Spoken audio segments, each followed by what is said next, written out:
Enjoy our next comic coming to the stage. Ladies and gentlemen, put your hands together for Mr. Ryan Mast. Everybody, let him hear it. Ryan!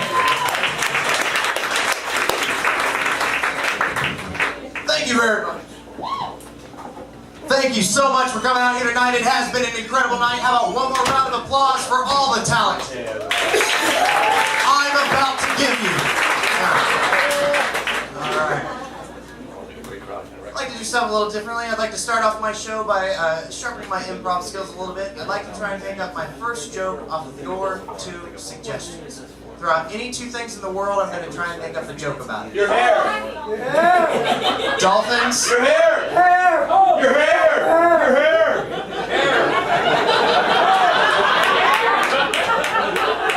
And my hair.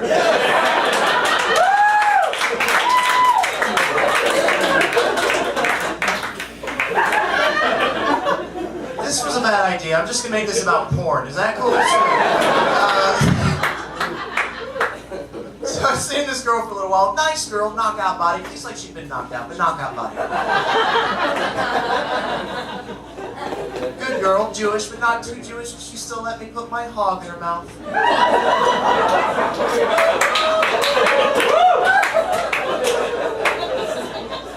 I love being with her. She decided to do one of the nicest gestures in the world. She decided to clean up my apartment when I was off at work.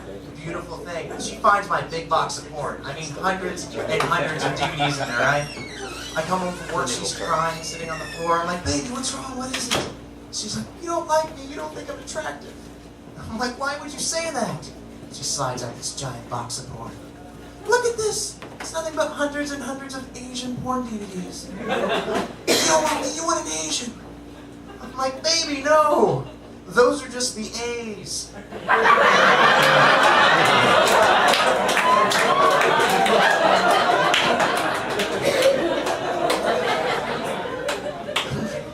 Honestly, I'm just psyched she didn't find the B's, because then she'd know I was into badass guys with Conan O'Brien haircuts banging dolphins. Oh, you can applaud. That's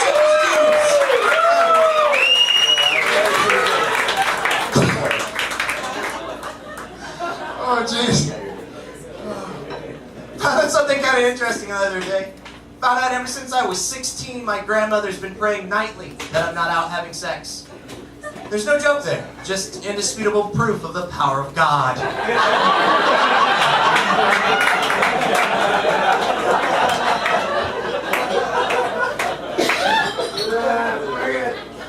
I'm gonna lie to you, you laughed a little too long on that one. No, that works for me, because I'm not great with the ladies, but you know, at the same time, I never see myself going anywhere with it, never see myself getting married. I mean, I'm cool if other people want to get married, like, I know gay marriage is a prevalent subject again, and my opinion on gay marriage, I've always honestly thought, as long as there's love in a relationship, who really gives a damn? Yeah. But when I was trying to form my own opinion about it, I talked to a lot of different people. The weirdest opinion I heard from anyone else was from my uncle, who said, I'm okay with gay marriage, I just think they need to go through the same steps that straight marriages take to gain respect. Like, what steps? You want them to start off with betrothals and arranged marriages?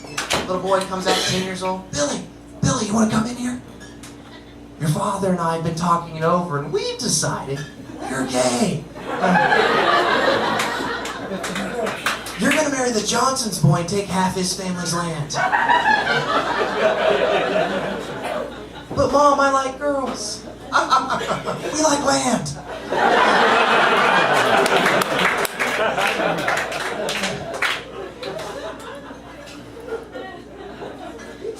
I love Chicago. It's diverse, it's wonderful, and I like that. I got to walk down the street the other day, and I like to talk to people. I talked to this little guy for a little while. I noticed he had an accent. And I had to ask him, I was like, hey, I can hear you got an accent. You can tell that's not just a tan. Where are you from?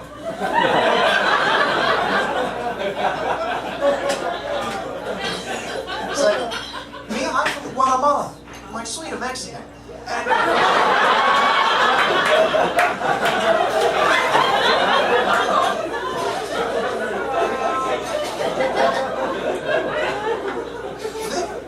then he asked me where I'm from. And I want to say this right now, I'm fine if people from other countries want to live here. That's great. But if they're going to live here, they need to learn something about the country.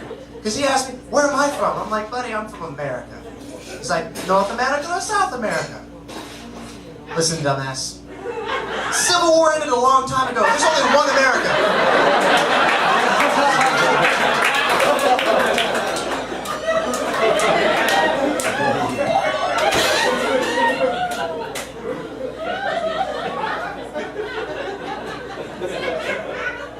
Probably about the only racial joke I do. I don't really like racist jokes. Never got into them. And it's not because it makes people uncomfortable or because it perpetuates stereotypes. I don't like racist jokes because the people who complain if I tell one are never the same group of people I was talking about in the first place.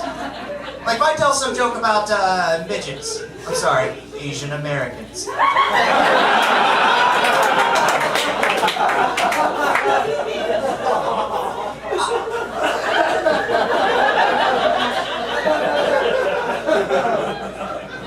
I don't hear about it from one of them. No, I hear about it from a friend or a neighbor or somebody sitting next to one. Or if I tell some joke about hitting women, I don't hear about it from some battered housewife. Granted, she's already learned her place, but the point is... Oh my god, I'm sorry, that came out right, but what I'm trying to say... I just don't like it when people come to a comedy club and listen to a comedian and assume everything we're saying is truth or a reflection of who I really am on the inside. It's not. This is a reflection of what I assume might be entertaining to you. That's it. Like I did a show a couple weeks ago. Thought it was great, right? Everybody seemed to enjoy themselves, but there's this one lady that came up to me after the show. Gave me this big long speech about how I'm a sexist and a misogynist. I don't remember everything she said because it's big old titties and they jiggle when she yelled, right?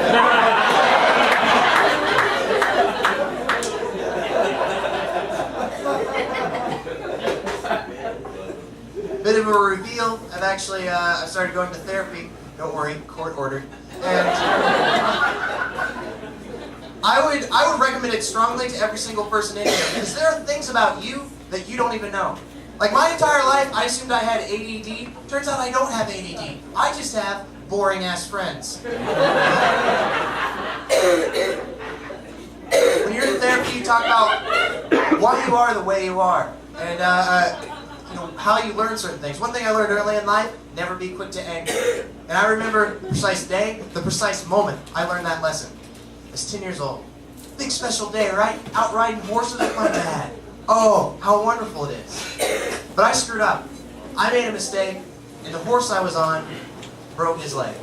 And my father, my dad, without even getting off his horse, pulls out his old revolver, shoots my horse in the head, which freaked out everyone on the carousel.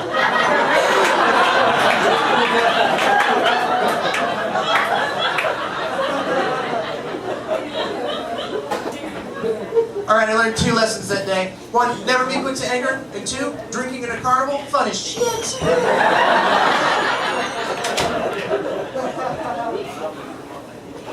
When you're in therapy, you talk about the things you love and the things you hate. Personally, I'm going to put this out there, I hate segways, but I love phone sex. And that's convenient because my next joke is about it.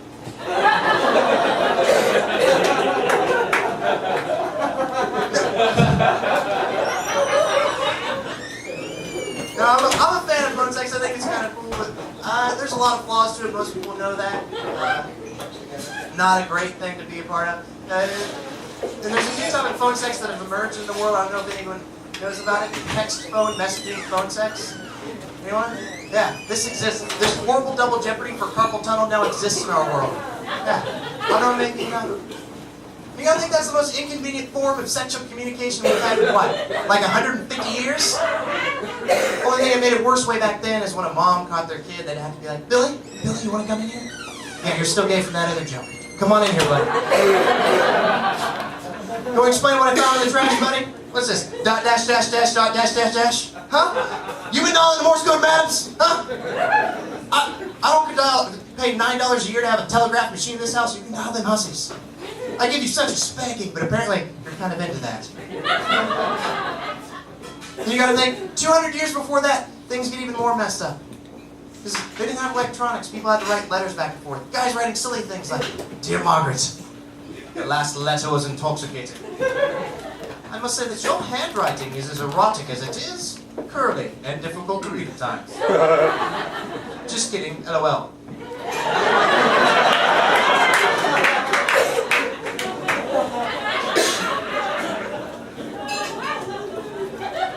Please write back soon. Please use a faster pigeon. Getting close.